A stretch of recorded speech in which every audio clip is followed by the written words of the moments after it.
They picketed my home. They fired my neighborhood.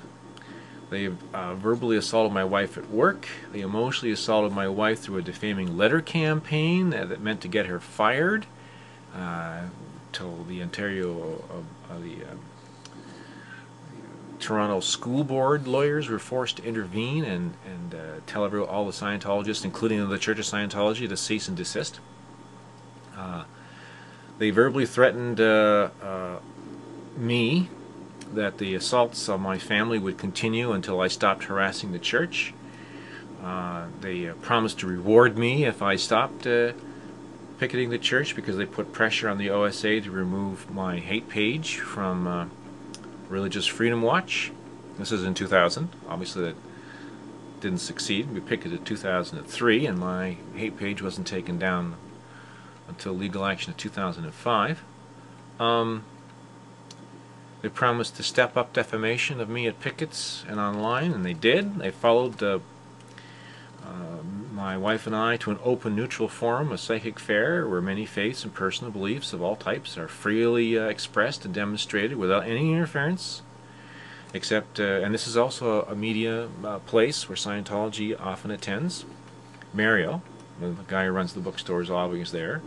And they proceeded to take, at one particular instance, they took a lot of unauthorized photos with flash cameras, disturbing everyone, and they also took unauthorized secret photos. Now the offenders were thrown out of the psychic fair, but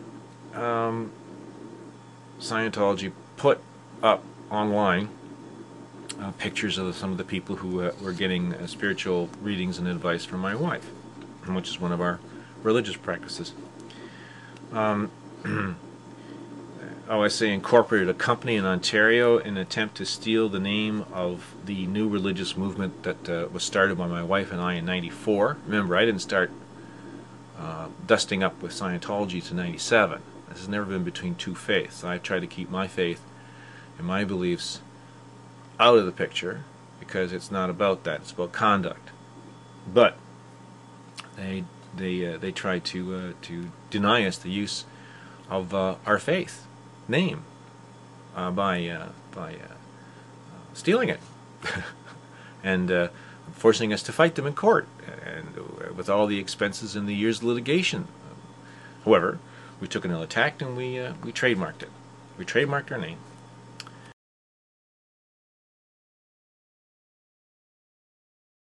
And then we used trademark law to force them to stop that. And what they were doing was they were sending out they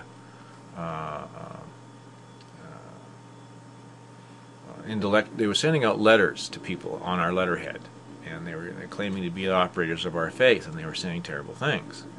And this damaged our intellectual property and our goodwill, and we used federal trademark law to send them cease and desist letters, and they did. Now, that corporation is still registered, but it's inactive, and the Ontario government will not dissolve that corporation as long as they keep paying their fees, and they won't take any action against them having our name unless they pop up and start using it.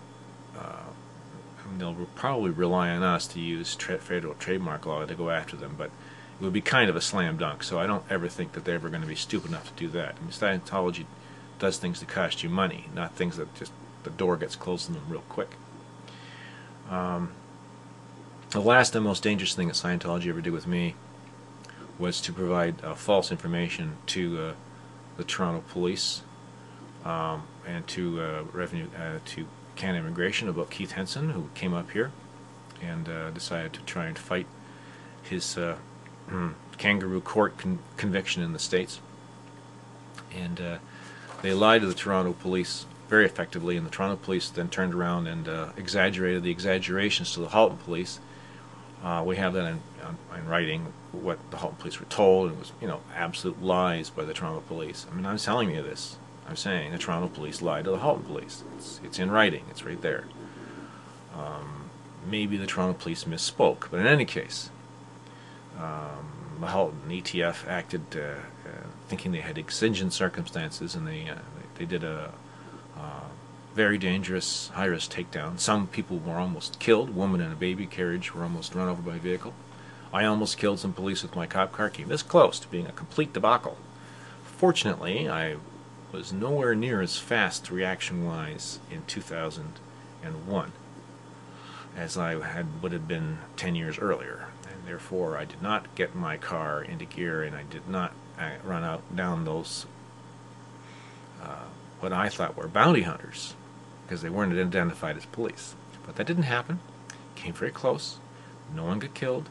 Keith got arrested. Keith got out. Keith was up here for a year and a half. And we picketed, Keith and I and the locals, right, the whole time he was here. So that was the most personally shaking bit of activity. Scientology doesn't like me because of my actions in organizing pickets, in organizing not by myself defeating their bid for religious status in Canada, or charity status, but the information given was instrumental and has been used in other countries apparently. The same body of work, quite a thick brief that we presented. I went to Revenue Canada and presented it, and between that, the pickets, and aiding Keith, and going down to Clearwater and presiding over the non-denominational memorials for Lisa McPherson in December of 97 through 2001 or 2, I think. They don't like me. And they were so after us that eventually there was a level of intervention by the police. So Scientology leaves me alone right now, even though they internally are convinced that everywhere in the world the old guard Scientology critics are supposedly running anonymous, which is completely dumb. But it's easier for them to sell that to David Miscavige than to say anonymous is sprouted up, flowered it themselves. The SPs have risen out of the ground like Jason's Argonauts, you know, springing up. It's easier to sell the idea that the old guard has organized this under the covers for a long time and suddenly sprung all these people on them. They're going to clue in. They're going to clue in very quickly. In some places they have. So keep your ID secret. Don't get into this fair game. Be happy that they're not coming out and coming at you bull-baiting wise. If they ever do and you get angry, walk away. That was our rule. Never picket angry. Never get engaged in the conversation with the OSA or OT3 goon squads angry, because they can manipulate you. So keep your ID secret and stay calm around them if you ever happen to get in that situation. And I'll be posting some videos about the content of this. Videos and audio tapes. So please subscribe to this station, this channel, and keep your ears on, because there's more coming down the pike as soon as possible. And May 10th, stay safe, and we'll see you on the street.